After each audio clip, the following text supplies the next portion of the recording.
My name's Stefan. I'm a member of GFMI. Today, I just want to give you uh, my story of my life um, before I met God, before I found God, and the place where I was before and where He has brought me today.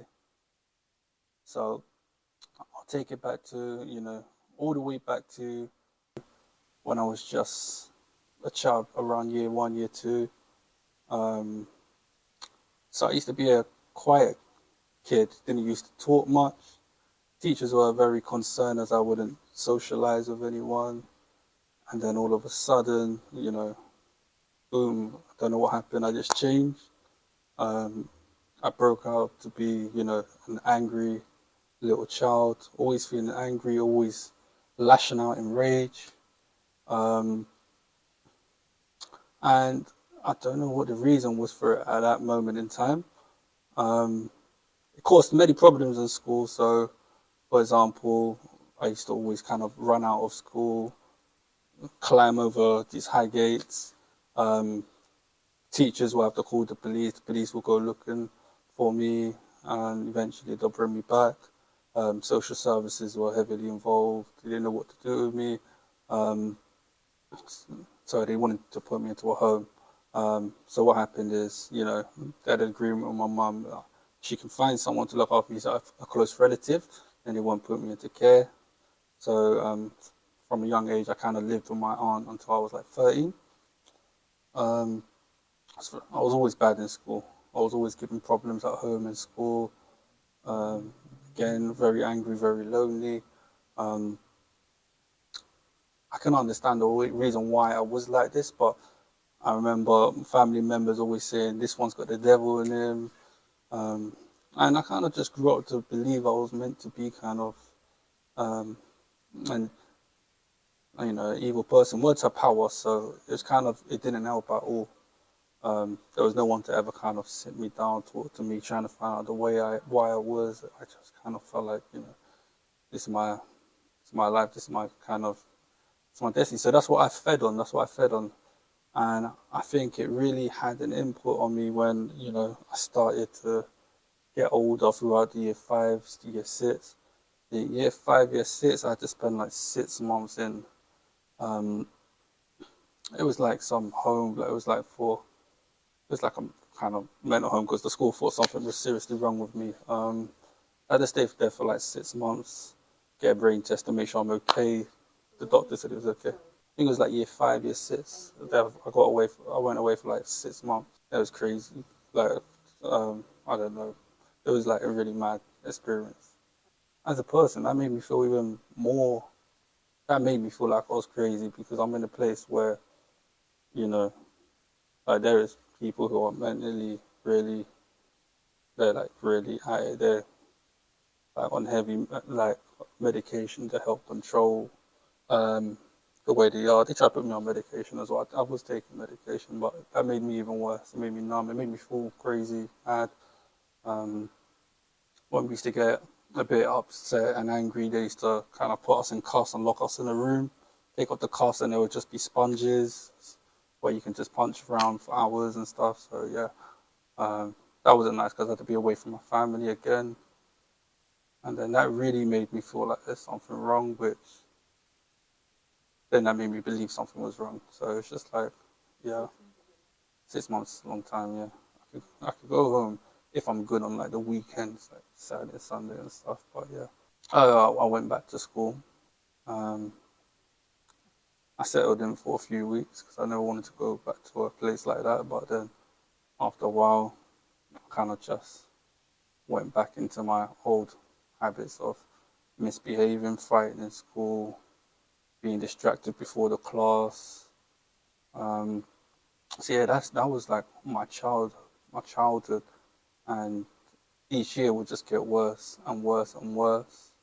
Um, Around year five, year six, I remember me choosing who my role models will sort of be. It will be so my sister, my oldest sister, she used to go out with. Um, he's probably one of the top. He was one of the top guys in the area at the time, and I always kind of thought I'm gonna be that type of person. They're in the back room, had a big crew, and I started hanging around with them a bit. And yeah, so for that, I kind of picked up.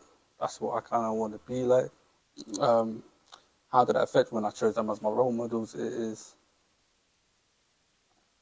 I said I'm gonna be one of the. So how I saw it is I'm gonna be in the crew. I'm gonna be one of the most known people in the crew, and I'm gonna be on the madness. Not because I'm trying to be. That's just who I am. I believe that's who I am. It's not even a front. So um, I knew I wanted to go out there and make some money from young, like in a young age. Kind of, I want to learn how to. We call it trapping. That so we're gonna have to sell drugs, and you know, I'll be involved in all of this crew life things, and um, yeah, and that respect started coming in from early age, in year 7, 6, year 7. I became really popular. So by year 7, I was already selling drugs. I was already selling drugs. So I started with cannabis. Um, I was making a lot of money, but then with more money came a lot of enemies.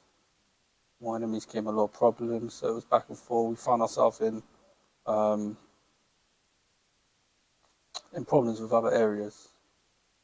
There'll be times when people want what you have. They're gonna run up on your house, or there's been experiences when people have robbed them. We can't just tried robbed me, has robbed me, couldn't have it sitting down, so we had to go back, and it wasn't nice because families were being affected, but it was just is what it is. Year 7, I started to be heavy in crews. I started to really cement myself in a cruise. I was known to be, to I was known to be, don't get it kind of twisted with this guy. He's looks sweet looking, but he's crazy. He will kind of he's on kind of like crazy stuff. He'll do crazy things like those involved in like stabbings, high crime, always fighting, always up for it, never back down. So yeah, so there was a lot of that kind of growing up, and I don't think I ever was kind of feeling scared because I didn't really have a care for life. Um, at that time, growing up, I kind of always felt lonely and, broken and just really angry. So year 7, year 8, I wasn't kind of like really thinking about consequences of how family will feel or about my own life. It's just like I always felt like ready to go sort of thing. I was heavily involved in like always getting in trouble with the police, um, for like assault or crimes. I've been arrested for like knives, and I've been arrested for like drugs over and over again.